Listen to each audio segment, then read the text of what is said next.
Olá, você acredita? Meu nome é Gabriel Brant e então sentem-se que o papai vai contar uma história.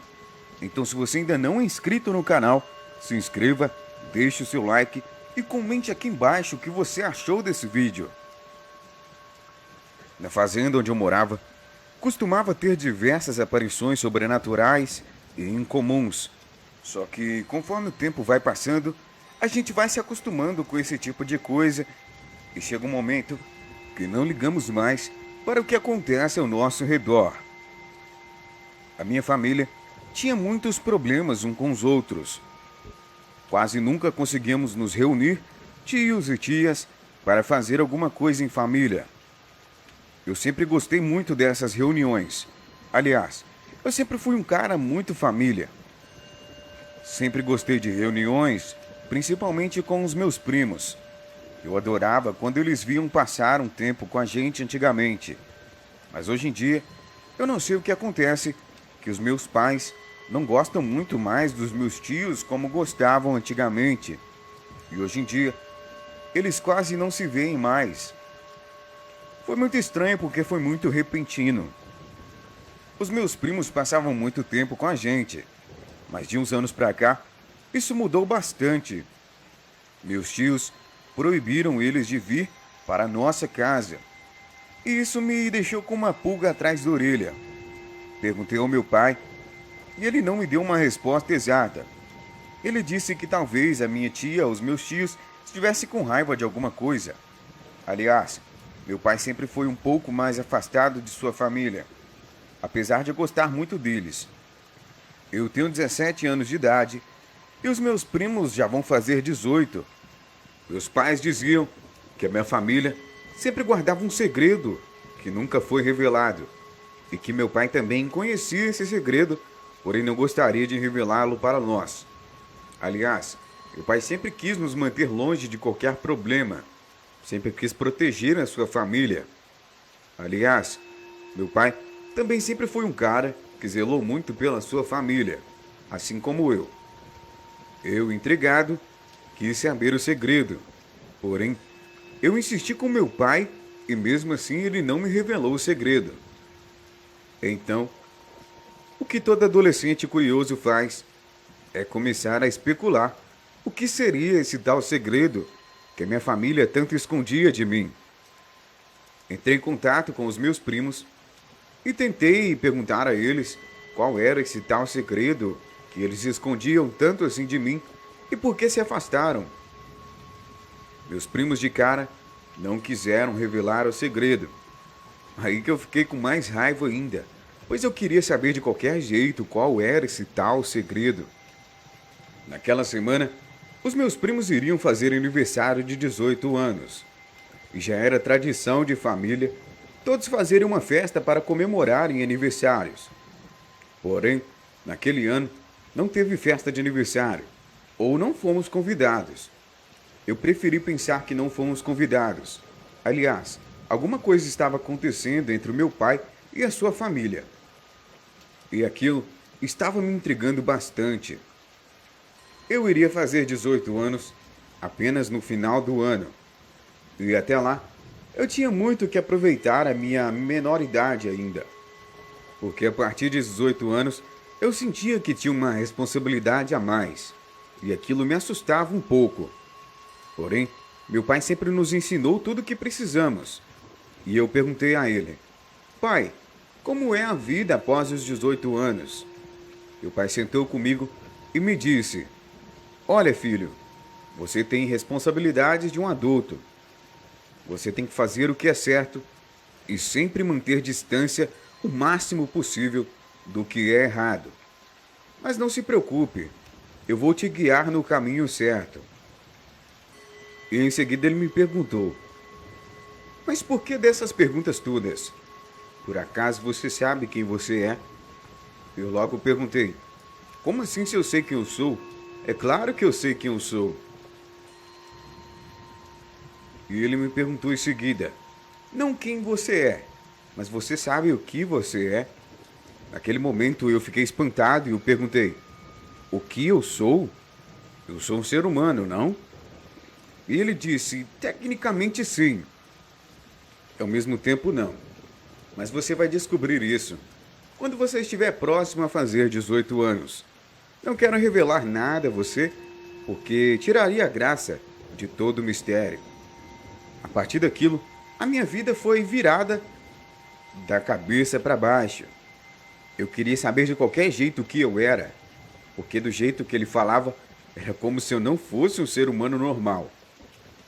Comecei a pesquisar o que acontece geralmente com pessoas quando fazem 18 anos, mas que não são seres humanos. E acabei achando na internet um artigo sobre lobisomens. Esse artigo dizia que lobisomens começam a se transformar quando estão prestes a fazer 18 anos de idade. Não sei se isso é verdade, mas aparentemente era assim. Meu pai me revelou, dias depois, que eu realmente vinha de uma linhagem de lupinos da minha família e que meus primos também eram. Por isso que a nossa família se afastou tanto nos últimos dias. Porque meus primos estavam prestes a se transformar. E quando a pessoa está prestes a se transformar, geralmente eles têm que se afastar e ir para um acampamento na presença de um xamã. E lá acontece um ritual que vai nos mostrar qual é o nosso animal de poder. E geralmente, o da nossa família, da linhagem de lupinos, geralmente é o lobo. Porém, a nossa natureza é tão forte que somos capazes de nos transformar no nosso animal de poder.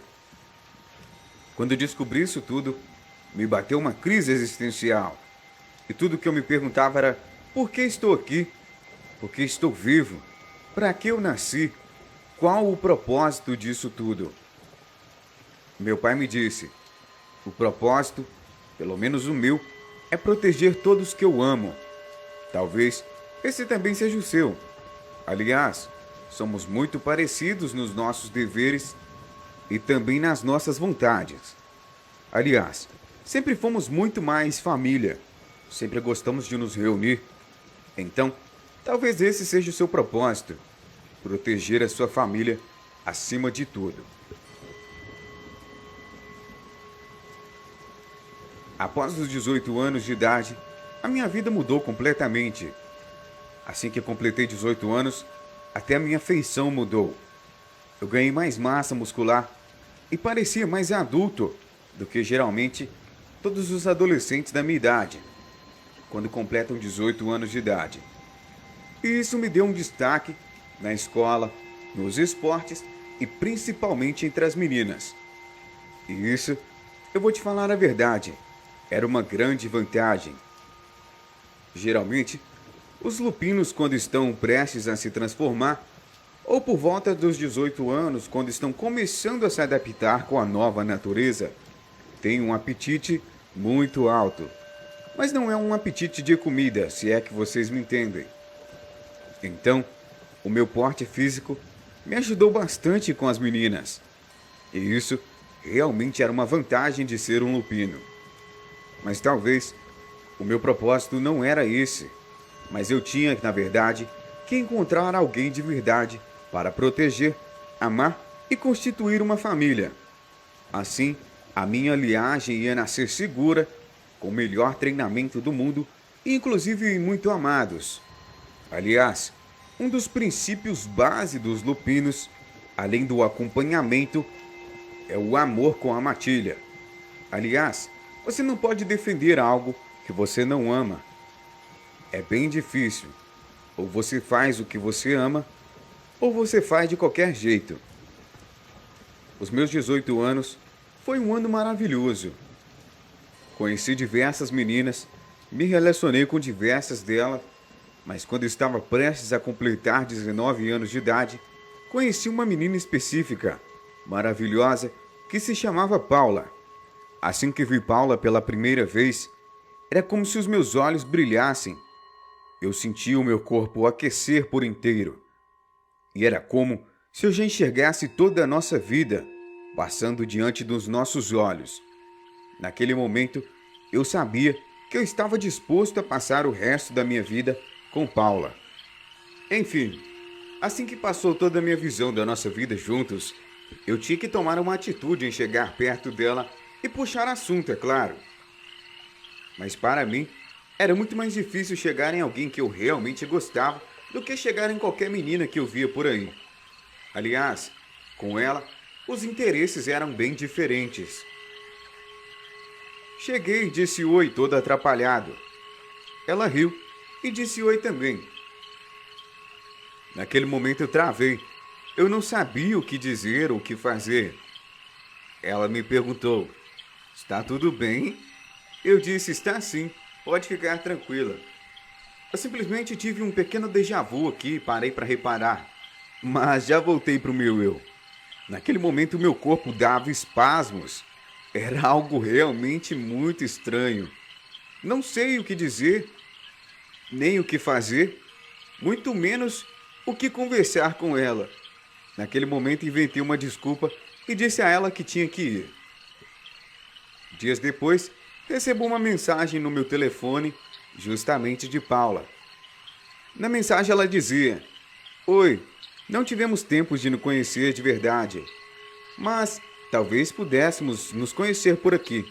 Gostei muito de você e do seu jeito, apesar de não conversarmos muito. Mas senti uma sensação estranha assim que te vi pela primeira vez. E eu queria perguntar se essa sensação foi só eu que senti ou você também. Nunca senti nada igual na minha vida. E realmente para mim foi muito estranho o que aconteceu. Naquele momento eu pensei: não é possível. Será se ela também é uma lupina?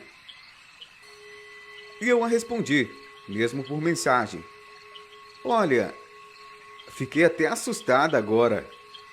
Eu senti exatamente a mesma coisa que você. Fiquei um pouco sem graça ao conversar porque estava pensando em tudo que estava passando pela minha cabeça naquele momento.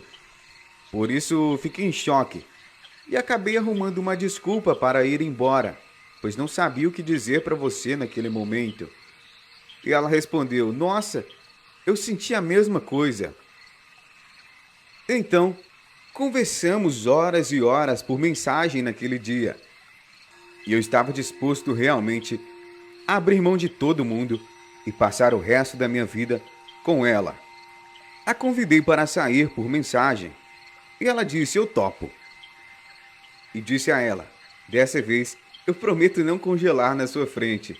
Naquele dia, realmente foi algo diferente que eu senti e não conseguia me mover. Mas dessa vez vamos tentar conversar mais calmos. Então, marcamos de ir em uma churrascaria que tinha ali por perto. Eu já trabalhava, então eu pude bancar o encontro. É claro que ela também topou em que eu pagasse a conta e prometeu que na próxima vez ela pagaria. Eu disse tudo bem, aliás, eu não tenho problema nenhum com isso. Marcamos na churrascaria e fomos. No dia, graças a Deus, eu não fiquei congelado na frente dela e começamos a conversar sobre diversos assuntos. Mas chegou num momento específico que começamos a conversar sobre linhagem familiar. Ela disse que seus pais vieram de uma parte da Europa e que algumas lendas dizem que a família dela vem de uma linhagem lupina. Eu logo me assustei e disse a ela: não é possível. Ela me disse: o que não é possível? E eu a disse: eu venho de uma linhagem original de lupinos e eu consigo te mostrar isso. Naquele momento ela se assustou e disse: você tem certeza no que você está dizendo? Porque se você estiver dizendo isso para me impressionar, você pode se assustar muito comigo. Eu disse a ela: sim, quando eu estava prestes a fazer 18 anos de idade, eu tive a minha primeira transformação. E assim que te vi pela primeira vez, era como se todos os meus instintos se apurassem em 4 vezes mais e eu pudesse ver nossa vida inteira passando diante dos meus olhos. E ela disse que teve a mesma sensação e disse que também era uma lupina. Naquele momento, meu coração se derreteu e disse: é realmente ela que eu quero para mim. Namoramos por 6 meses E como eu tinha muita certeza que era ela, eu a pedi em casamento. E 8 meses depois, nos casamos. Nossa vida era maravilhosa, mas tinha um porém. Pelo fato dela ter vindo de uma linhagem de lobisomens, os seus primos também eram lupinos. Diferente dos meus, não eram lupinos conscientes. Os primos de Paula sempre tiveram inveja da família de Paula. Aliás, todos eles eram lupinos conscientes e de linhagem. Porém, os primos deles não eram e fizeram rituais para se transformar. Nisso, foram apossados por entidades e se tornaram lobisomens por magia negra. E infelizmente esses lobisomens carregavam dentro de si uma sede de vingança terrível que poderia prejudicar a minha família. E eu sabia disso. Porém, eu estava disposto a defender a minha família com a minha própria vida. Eu estava com muita raiva. Eu estava disposto a entregar a minha própria vida para proteger a minha família, que agora era a Paula. E eu duvido que eles teriam coragem de me enfrentar com toda a raiva que eu sentia dentro de mim. Aliás, o que ameaça a minha família, ameaça a mim também. E a minha raiva, eu sentia que me deixava mais forte cada vez mais. Aliás, não era uma raiva ruim, era uma raiva que eu sentia de alguém tentar nos prejudicar. Procurei o meu xamã, disse tudo o que estava acontecendo e ele me disse: você tem um propósito, continuar a sua linhagem, amar a sua família e a protegê-la com a sua própria vida. E o xamã me disse que queria fazer um ritual que eu ficasse com a força de vários lobisomens junto. Naquele momento eu falei: eu acho que eu não preciso disso. E o xamã disse: você precisa sim. Fizemos o ritual. Naquele momento eu senti que eu poderia derrotar qualquer coisa que estivesse no meu caminho e no caminho da minha família. É claro que eu não iria atacar pessoas inocentes. Eu simplesmente iria me defender. Voltei para casa naquele dia e desde então as coisas ficaram calmas. Porém, um certo final de semana, em uma noite de lua cheia, os lobisomens primos de Paula chegaram até a nossa casa. Cercaram a casa e eu estava disposto a combatê-los para proteger a minha família. Disse a Paula: fique aqui que eu vou proteger você. E ela disse: de jeito nenhum. Eu estou aqui para te proteger também. Aliás, o nosso propósito é esse: proteger um ao outro. Naquele momento descobri que as nossas forças se uniam. E assim como também eu fiquei mais forte no ritual do xamã, ela também ficou, porque ela fazia parte de mim também. Nisso, saímos para fora e eles tentaram nos encurralar. Naquele momento, senti que iríamos perder a batalha, porque eles eram muitos, aproximadamente 8 lobisomens contra 2. O problema era que as entidades que estavam apossadas ali naquele momento eram completamente burras. E tudo que elas tinham era sede de vingança. Porém, eu e minha mulher só queríamos nos proteger. Como éramos lobisomens conscientes, tínhamos estratégia e muito mais inteligência, além da força. Então eu disse a ela: eu vou atraí-los e você vem pegando um por um. Então fiz isso. Paula entrou para dentro de casa e eu saí correndo para longe. Todos foram atrás de mim. E naquele momento, conforme eles iam indo atrás de mim, Paula saiu de casa e foi pegando um por um. Quando restavam os últimos 4, eu me virei e lutei com os 4. Naquele momento, eles conseguiram me dominar e acabaram ferindo meu rosto e os meus braços. Porém, Paula chegou e me ajudou, e derrotamos os últimos 4. Todos eles sumiram depois disso. Voltamos para nossa casa e não conseguimos dormir em paz aquela noite, com a preocupação daqueles lobisomens negros voltarem. Ligamos para o xamã e dissemos a ele o que havia acontecido. E ele disse que estava a caminho da nossa casa para fazer um feitiço para que nunca mais ela pudesse ser atacada por esse tipo de lobisomem negro. Eu logo confrontei o xamã e o disse: se você tivesse um feitiço para proteger a nossa casa, por que não usou antes de sermos atacados? E o xamã disse: vocês enfraqueceram o ego daqueles lobisomens. Agora, eles não viriam tão cedo. E com o feitiço, quando eles viessem novamente, bastavam chegar perto da casa para as entidades malignas saírem dos corpos daqueles homens. Isso foi dito e feito. Passadas 2 semanas, eles atacaram novamente. Porém, conforme chegavam perto da casa, perdiam todo o seu poder. E ali era o momento certo de dar cabo neles. Assim que eles chegavam perto da casa, eles se destransformavam, a gente pegava e dava cabo neles, em um por um. Pegamos todos. Aliás, não mexa com a nossa família. Um dos princípios principais dos lobisomens, pelo menos dos lupinos conscientes, é proteger a sua matilha.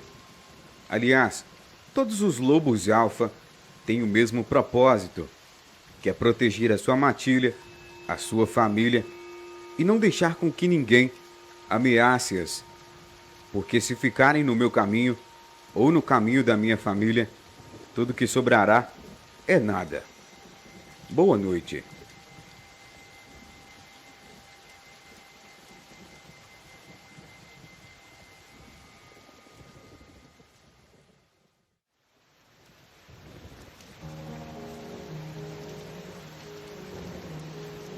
Boa noite, Elite. Em vários canais do YouTube, encontramos relatos, lendas, histórias, contos e até mesmo pessoas que dizem e confirmam que passaram coisas e até mesmo dizem ser reais. Porém, apenas quem vive sabe do que realmente aconteceu. E ninguém pode afirmar algo que não sabe, certo? Porém, você acredita em algo que nunca viu? A única coisa que podemos afirmar é que tudo teve uma origem, inclusive as lendas, seja mitologia ou seja apenas um conto contado por seus avós. Mas não cabe a nós julgar se é real ou não, até passarmos por algo semelhante. Hoje não vou contar apenas um relato para vocês, mas também vou contar sobre algumas origens da lenda lobisomem. Referências a homem-lobo aparecem nas obras de filósofos antigos como Heródoto, Pausânias e Plínio o Velho. Na mitologia grega, existe a história do rei Licão da Arcádia, que fez Zeus comer as vísceras cozidas do próprio filho, e para puni-lo, o deus o transformou no lobisomem. É dele que vem o termo licantropia, habilidade mágica de se transformar nessa criatura. Licão era um rei tão poderoso que acreditou ser capaz de desafiar os deuses. Com esse intuito, ele sacrificou um bebê humano e entregou a sua carne a Zeus. Era um teste da onisciência desse deus. Afinal, o canibalismo era um dos atos que baniu ao assumir a liderança do panteão divino. Desta forma, se Zeus comesse a carne da criatura, esta era a prova dos limites do seu poder. Esse ato de insolência fez Zeus transformar o perversivo rei num lobo e fulminar seus filhos igualmente arrogantes com raios do firmamento. Não satisfeito, Zeus enviou um dilúvio para destruir todos os seus súditos. Eu vou contar essa história um pouco mais detalhadamente. Licaon, ou Licaonte, na mitologia grega, era filho de Pelasgo, primeiro rei mítico da Arcádia.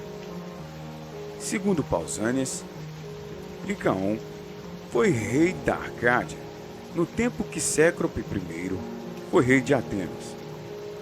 Era muito querido por seu povo, pois havia abandonado a vida selvagem que tivera no passado e se tornado um homem culto e religioso. Fundou a cidade de Licosura, uma das mais antigas da Grécia, e nela criou um altar a Zeus. Mas a sua apaixonada religiosidade o levou a realizar sacrifícios humanos, o que degenerou sua posição. Chegou ao ponto de sacrificar todos os estrangeiros que chegavam à sua casa, violando a sagrada lei da hospitalidade. Desaprovando essas aberrações, Zeus fez-se passar por um peregrino e hospedou-se em seu palácio. Licaon preparou-se para sacrificá-lo, assim como havia feito com outros em nome de sua religiosidade. Porém, alertado por alguns sinais divinos que quis assegurar-se de que o hóspede não era um deus como afirmavam os temerosos súditos. Para isso, mandou cozinhar a carne de um escravo e servir a Zeus. Enfurecido, Zeus transformou Licaon em um lobo. E, por ser testemunha de tamanha crueldade, incendiou seu palácio. Licaon era pai de inúmeros filhos, em torno de 50. Os filhos de Licaon eram tão cruéis quanto o pai e se tornaram famosos por sua insolência e seus crimes. Tão logo ficou sabendo das barbaridades dos filhos de Licaon, Zeus se disfarçou de um velho mendigo e foi ao palácio dos Licaonitas para comprovar os rumores. Os jovens príncipes tiveram a ousadia de assassinar o próprio irmão, Nictimo, e servir suas entranhas ao hóspede, misturadas com entranhas de animais. Zeus descobriu a crueldade e, enfurecido, converteu todos em lobos, exilando-os, poupando apenas Calisto, a bela ninfa, filha de Licaon, por quem Zeus se apaixonou, tendo com ela o filho Arcas. Porém, a ciumenta esposa de Zeus, Hera, transformou Calisto em uma ursa, e mais tarde Zeus a transformou na constelação da Ursa Maior, e seu filho na Ursa Menor. Zeus desenvolveu a vida a Nictimo, que sucedeu seu pai no reino de Arcádia. No reinado de Nictimo acontece o dilúvio, pois Zeus já estava muito entristecido e desapontado com os seres humanos. Quase todas as culturas antigas tinham lendas que misturavam homem e animal. Como forma de explicar, por exemplo, crimes violentos e surtos de fúria. Onde não havia lobos, o folclore envolvia outros predadores. Em países africanos, são comuns relatos de pessoas que viram hienas, crocodilos, leopardos, leões e pantera. Na China, tigres e no Japão, raposas. Na Rússia, ursos. No folclore turco, os xamãs se transformam num lobo humanoide após longos e árduos rituais. Já na Suécia, os lobisomens eram, na verdade, mulheres idosas de unhas venenosas, capazes de paralisar o gado e as crianças com um simples olhar. No Haiti, eles eram conhecidos como Gerhold, olhos vermelhos, e roubavam crianças no meio da noite para passar adiante a sua maldição. Apesar de variações locais, alguns elementos são comuns. A transformação ocorre depois que o indivíduo é amaldiçoado, atacado por um lobo ou lobisomem, ou passa por um ritual, como beber uma poção ou vestir a pele de um lobo. Na maioria das narrativas, Ao voltar à forma humana, ele se torna fraco e deprimido. A prata como ponto fraco veio do folclore europeu do século XIX. Segundo pesquisadores, no Satyricon está o primeiro registro da lenda com os elementos que hoje consideramos clássicos. Essa obra de ficção do Romano Petrônio do século I inclui a história de um soldado que, sob a lua cheia, vira um lobo, invade uma casa e é ferido no pescoço.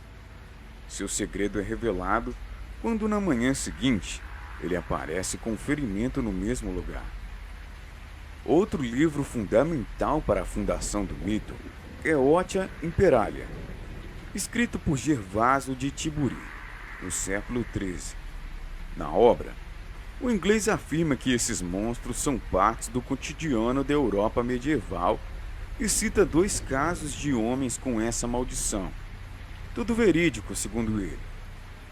Uma das histórias, inclusive, teria sido contada a ele mesmo pelo próprio lobisomem. Na Idade Média, assim como as bruxas, supostos lobisomens foram submetidos a julgamentos pela Igreja. As acusações geralmente envolviam magia negra e satanismo, mas também canibalismo, incesto, abuso sexual e profanação de túmulos.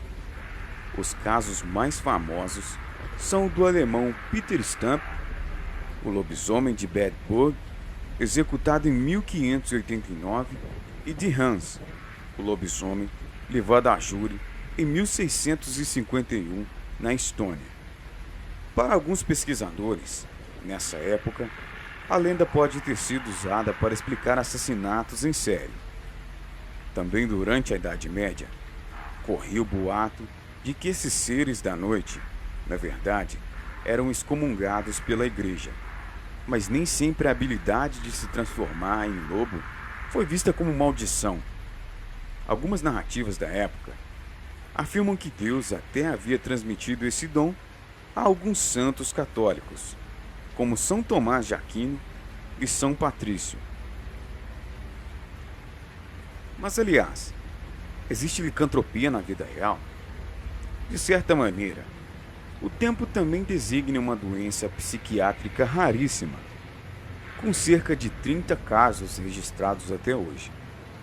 Sob determinadas circunstâncias, o paciente acredita ser um lobo ou um outro animal. Há relato de quem se diz um sapo, uma cobra e até mesmo uma abelha. Os enfermos chegam a rosnar, uivar, grunhir e até andar de 4. E também existem pessoas que viram aparições, vários relatos, inclusive contados aqui no canal, não só de lobisomens, mas de bruxas, vultos e etc. Em um vídeo aqui do canal, chamado 6 lobisomens capturados por câmeras, mostramos alguns relatos que supostamente parecem reais. Não tem como dizer ao certo qual é real ou não, pois na Antiguidade Clássica existem vários relatos de homens-lobo, citados por diversos filósofos e estudiosos de várias épocas. Algumas referências a homens se transformando em lobos são encontradas na literatura e na mitologia grega antiga. Heródoto, em suas histórias, escreveu que os Neuri, uma tribo que ele coloca ao norte de Sítia, foram todos transformados em lobos uma vez por ano durante vários dias, e então voltaram à sua forma humana. Essa história também foi mencionada por Pomponius Mela. Pausanias também relata a história de um homem arcadiano chamado Damarcus of Pársia, que foi transformado em um lobisomem após provar as entranhas de uma criança sacrificada a Zeus. Ele foi restaurado à forma humana 10 anos depois e se tornou um campeão olímpico. Essa história também é contada por Plínio, o Velho, que chama o homem de Demaineto, citando Agríope. De acordo com Pausanias, Este não foi um evento único, mas que os homens foram transformados em lobos durante os sacrifícios a Zeus, desde a época de Licão. Se eles se abastecessem de saborear a carne humana enquanto eram lobos, seriam restaurados à forma humana 9 anos depois. Mas se o fizessem, permanecerão lobos para sempre. Plínio o Velho também narra outra história de licantropia, citando Euantes. Ele menciona que em Arcádia, uma vez por ano, um homem era escolhido por sorteio do clã de Antos. O homem escolhido foi escoltado até o pântano da região, onde pendurou suas roupas em um carvalho, nadou pelo pântano e se transformou em lobo, juntando-se a uma matilha por 9 anos. Se durante esses 9 anos ele se absteve de provar a carne humana, voltou ao mesmo pântano, nadou de volta e recuperou sua forma humana anterior, com 9 anos acrescentados à sua aparência. Ovídio também relata histórias de homens que vagam pela floresta de Arcádia na forma de lobos. Virgílio, em sua obra poética Oquilogs, escreveu sobre um homem chamado Moeres que usava ervas e venenos colhidos em seu ponto nativo para se transformar em lobo. Em prosa, o satírico, escrito por volta de 60 d.C. por Gaius Petronius Arbiter, um dos personagens, Níceros, conta uma história em um banquete sobre um amigo que se transformou em lobo. Ele descreve um incidente da seguinte forma: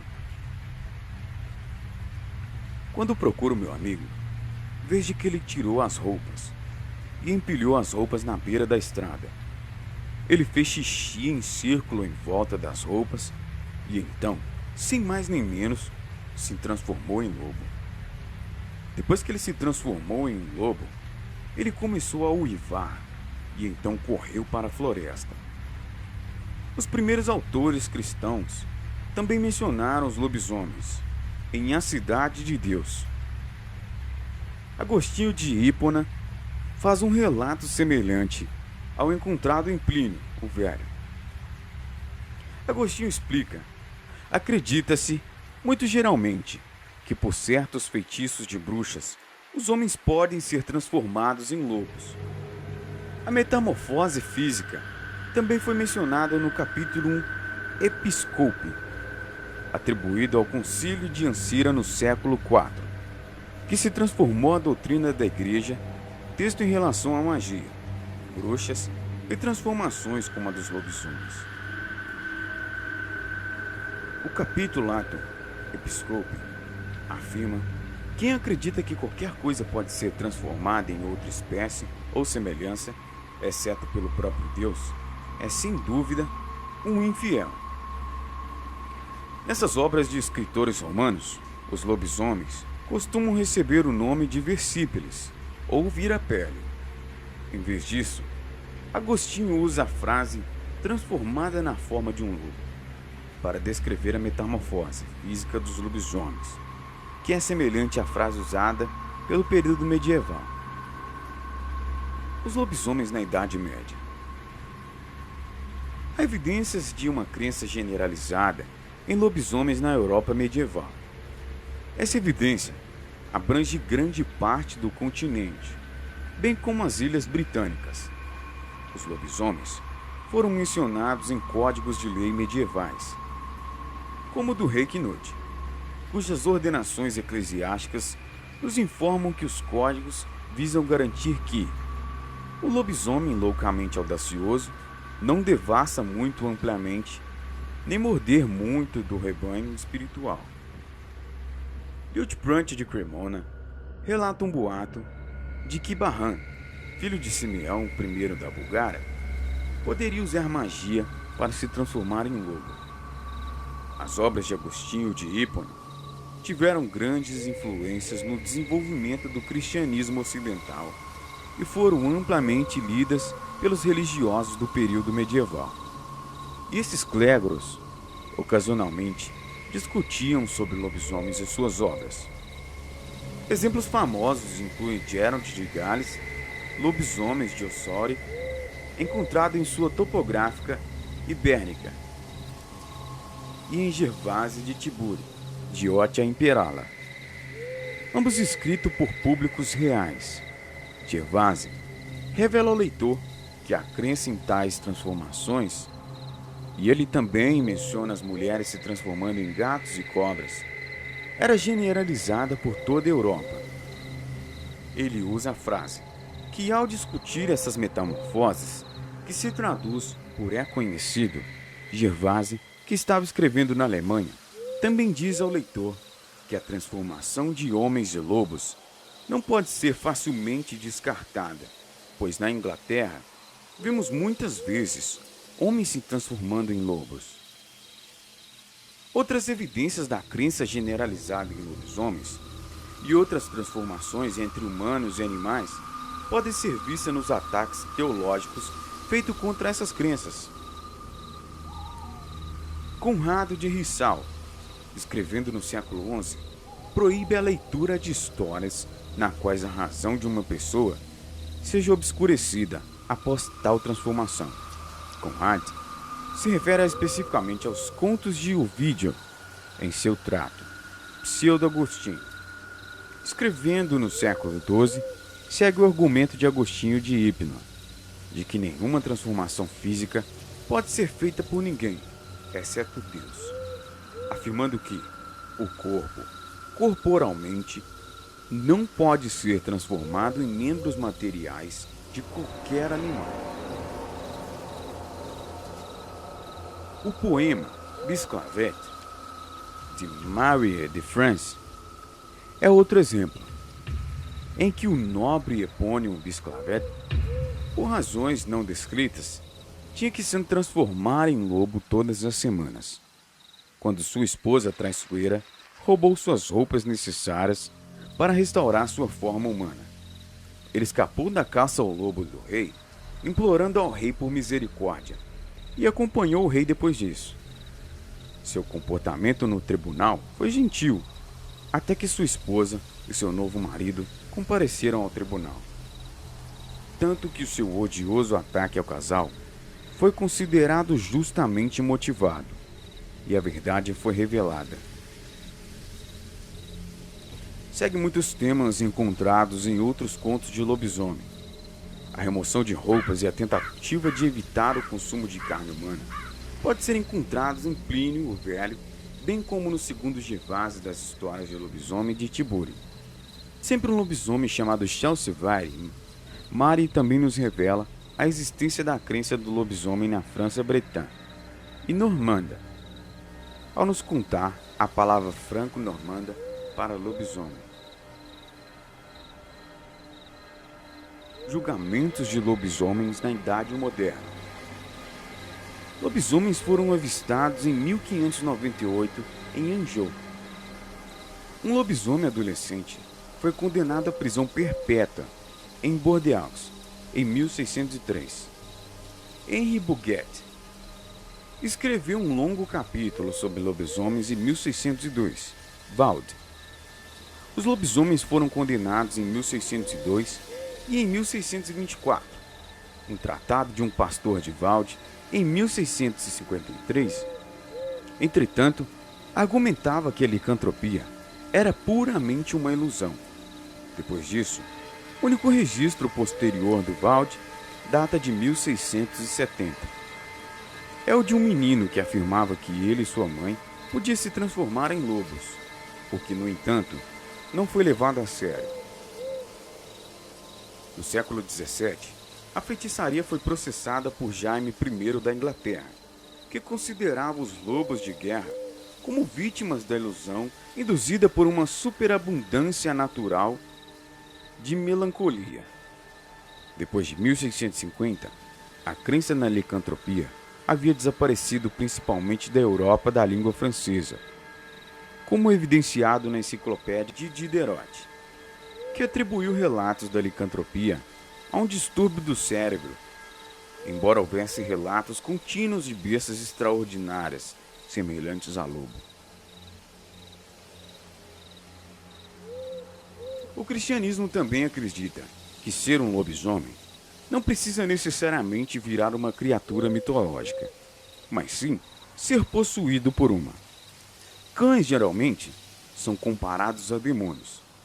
E a Bíblia cita algumas possessões nas quais o indivíduo possuía uma força sobrenatural, conseguindo quebrar até correntes com as próprias mãos.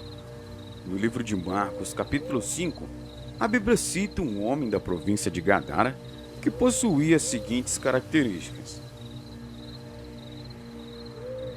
E chegando à outra margem do mar, a província dos Gadarenos, e saindo ele do barco, e seguiu logo ao seu encontro dos sepulcros um homem com espírito imundo, o qual tinha sua morada nos sepulcros, e nem ainda com cadeias o podia alguém o prender, porque tendo sido muitas vezes preso com grilhões e cadeias, as cadeias por ele foram feitas em pedaços, e os grilhões em migalhas, e ninguém o podia amansar, e andava sempre de dia e de noite, clamando pelos montes e pelos sepulcros, e ferindo-se com pedras.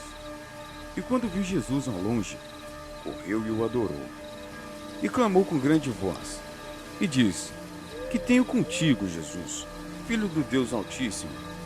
Conjure-te por Deus, para que não me atormentes. E perguntou-lhe: Qual é o seu nome? Então o homem lhe respondeu, dizendo: Legião é o meu nome, porque somos muitos. E rogava-lhe para que os não enviasse para fora daquela província.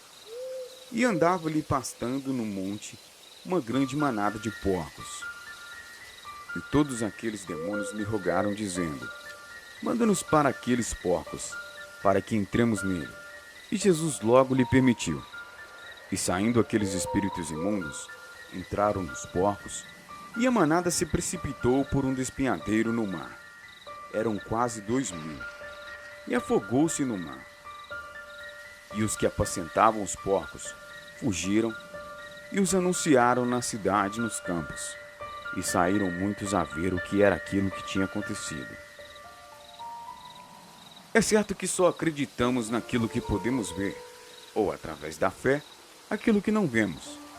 Mas uma pergunta é: você acredita? Se gostou, deixe o seu like, deixe um comentário sobre o que achou dessa história e nos acompanhe para mais relatos sobre essa criatura mítica chamada lobisomem. Boa noite.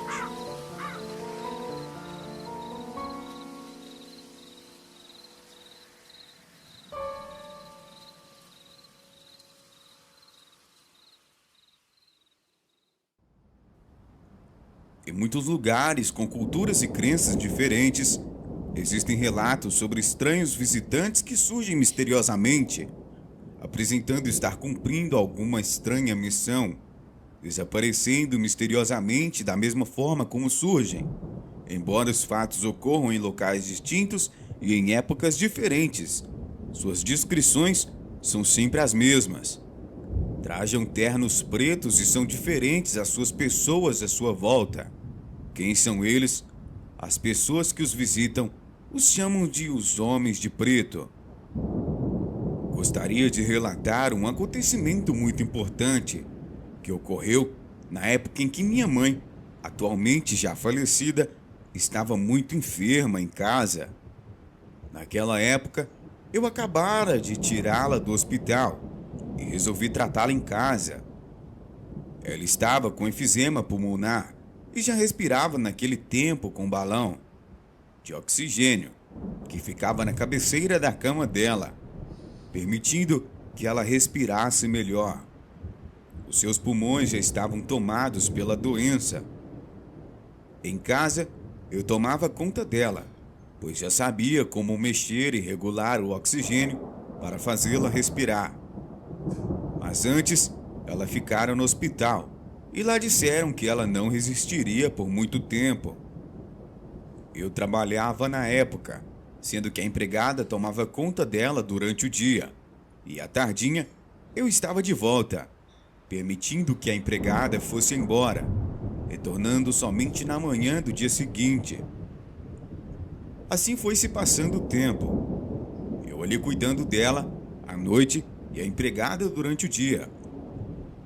Raramente recebíamos visitas de parentes, até meu irmão quase não aparecia.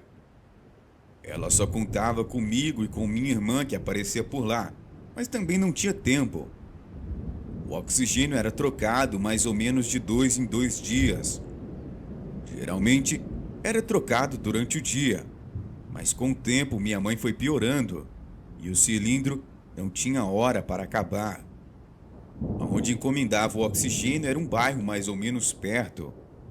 Viam 2 rapazes entregar o cilindro, sendo que para levá-lo ao quarto, eles tinham que descer umas escadas para novamente subir para o sobrado e chegar ao local onde ele seria instalado. Certa noite, percebi que o balão de oxigênio estava quase vazio. Ele não daria para até de manhã, e já era quase 2 horas da madrugada.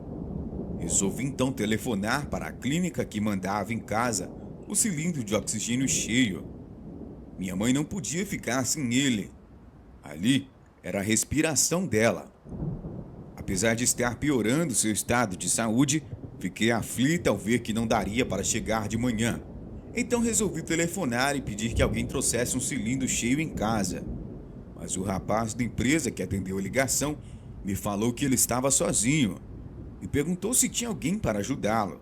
Senão ele sozinho não poderia entregar o cilindro e colocá-lo no lugar apropriado.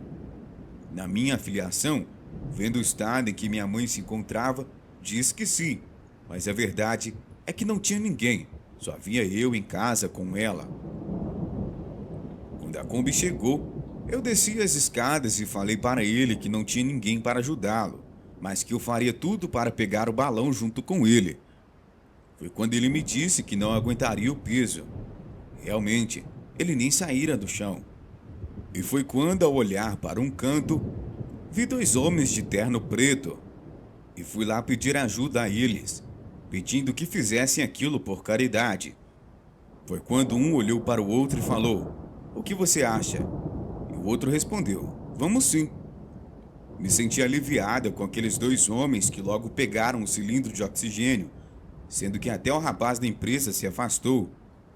E quando eles foram carregando o oxigênio, senti um arrepio muito forte e reparei que as roupas deles eram ternos pretos e os 2 vestiam luvas pretas também. Fui ficando meio apavorada, pensando em muitas coisas, enquanto eles desceram as primeiras escadas e subiram a outra que daria para o sobrado. Isso sem eu falar nada, porque quando vi eles com aquelas roupas e luvas pretas, fiquei andando atrás e ficando meio apavorada. Logo eles subiram as escadas e, ao abrirem a porta, viram minha mãe em um leito muito magrinha. Então colocaram ao seu lado o oxigênio, isso sem dar uma palavra, e saíram logo em seguida sem sequer olhar para mim. Eu ali com o coração batendo forte de medo, fui atrás deles e falei obrigada por tudo. Eles não me responderam, e quando fui na janela não os avistei mais. Eles desapareceram com um vento. O motorista da Kombi pensou que eles iriam levar o carro dele. Correu lá e não viu ninguém. Eles sumiram como por um encanto. Achei que se eram das trevas, vieram ali fazer uma caridade. E me lembrei só daquelas palavras: "O que você acha?" De um para o outro. E o outro respondemos: "Vamos sim." Se eles eram de outro mundo, vieram ali para me ajudar. E até hoje lembro do fato, o que foi para mim sobrenatural. Quem ou o que seriam essas misteriosas criaturas que surgem nas penumbras das noites, parecendo vigiar quem estaria distraído ou mesmo em sono profundo? Seriam criaturas do além que retornam ao nosso mundo, desejando transmitir alguma mensagem? Ou seriam seres de outras dimensões, com outros objetivos mais perigosos? Confesso que poucas pessoas sabem do que aconteceu comigo. Eu tinha vergonha de contar, porque as pessoas costumam me chamar de louca. Quem diz ter vivenciado algo tão sobrenatural quando vivi? Meus pais demoraram para acreditar que essas coisas realmente aconteceram comigo. Creio até que eles pensavam que eu não era muito certa da cabeça. Bom, tudo começou quando eu era criança e tinha entre 5 e 7 anos. Quando eu brincava na sala da minha casa, lembro que às vezes deitava a cabeça no chão da sala e podia ouvir vozes cantando. Ao mesmo tempo, uma canção que eu não conhecia. Nem sempre era a mesma música. Na infância inteira, via muitos vultos pela casa toda. Só que o mais engraçado de tudo é que eu pouco tinha medo. Eu não me assustava com aquilo. Para mim era algo natural. Depois que cresci, percebi que não. 2009. Estava com 2 amigas em casa conversando com um menino no MSN. E as luzes da casa estavam todas acesas. Quando, sem mais nem menos, a luz do meu quarto desligou sozinha. Não tinha queimado a lâmpada, porque voltei no quarto e quando acendi, a luz apareceu. Ela estava funcionando perfeitamente. Também não foi queda de luz, porque as luzes do resto da casa continuaram acesas. Simplesmente apagou como se alguém tivesse desligado mesmo. 2010. Um dia eu estava na sala olhando a televisão, sozinha. Eu ficava todos os dias sozinha durante o dia inteiro. Saí da sala, fui fazer o almoço e de repente a televisão desligou sozinha, sem mais nem menos. Na hora, pensei que fosse algum problema da televisão, mas isso seguiu se repetindo várias e várias vezes. E o mais engraçado é que a televisão nunca desligou comigo na sala, somente quando eu não estava lá mesmo. Mas o que mais me deixou assustada foi que alguns meses depois eu acordei com a televisão ligada em um volume escandaloso. Não sei como isso aconteceu, mas eu fiquei nervosa. Lembro que chorei bastante até liguei para o meu pai, que não deu muita bola e disse que não era nada. Depois disso, as outras televisões da casa começaram a ligar sozinhas, enquanto eu estava sem ninguém. Comecei a deixar elas desligadas da tomada. 2011 foi o segundo caso mais assustador que já aconteceu comigo, porque o primeiro seria em 2013. Eu cuidava todos os dias do meu irmão pequeno, que tinha 2 anos de idade. Eu sempre ficava dormindo na cama junto com ele de manhã. Em uma manhã, acordei, sentei na cama e quando olhei para o lado, havia um homem com aparentemente 40 anos de idade. Alto, nem gordo e nem magro, parado e me olhando. Parecia que ele estava prestando atenção em mim e no meu irmão, analisando a gente mesmo. Fiquei assustado e falei: "O que tu quer aqui?" Ele não respondeu nada, então gritei: "Sai daqui!" Ele virou as costas e saiu caminhando. Demorei para sair do quarto porque fiquei com medo de encontrar ele dentro de casa. Mais tarde, quando saí, não encontrei ninguém. 2013. Isso foi em agosto de 2013. Foi, acho que, o maior pavor que já tive. E espero que não tenha um mais assustador que esse. Eu tinha ido dormir mais cedo. Estava com sono. Pedi para o meu namorado olhar a televisão na sala, porque queria ficar no escurinho do quarto. O namorado acabou pegando no sono na sala. Eu acordei entre 2 e 3 da manhã e vi um homem, até pensava ser o meu namorado, ajoelhado no criado mudo do lado da minha cama. Parecia que ele estava lendo alguma coisa, como se estivesse lendo um livro mesmo. Ele estava usando um casaco do meu namorado, um casaco de capuz. Estava com um capuz na cabeça. E o fato de ele estar usando o casaco do meu namorado fez com que eu pensasse que era o meu namorado. Então disse: "Amor, tá fazendo o que aí?" Ele não respondeu e falei de novo: "Hein, amor?" Ele não respondeu. Estiquei o braço para cutucar ele e antes que eu o encostasse, ele virou para mim. Era um homem, parecia ter 20 e poucos anos. Na hora juro que pensei que fosse um bandido. Fiquei olhando para ele, esperando que ele falasse algo. Ele não dizia nada, mas olhava dentro dos meus olhos. Parecia que ele estava tão assustado quanto eu. Então ele foi se afastando e se escondeu entre o meu roupeiro e a janela. Levantei correndo da cama e liguei a luz do quarto. Comecei a procurar ele e não o achei em lugar nenhum. Quando percebi que não tinha achado mais ele, foi quando me toquei de que o que eu tinha visto era um espírito mesmo. Saí correndo do quarto, gritando desesperada, e acordei todos em casa. No outro dia, percebi que em cima do criado mudo tinha um álbum de fotos de quando meu namorado era pequeno. Um álbum que eu tinha deixado ali em cima mesmo.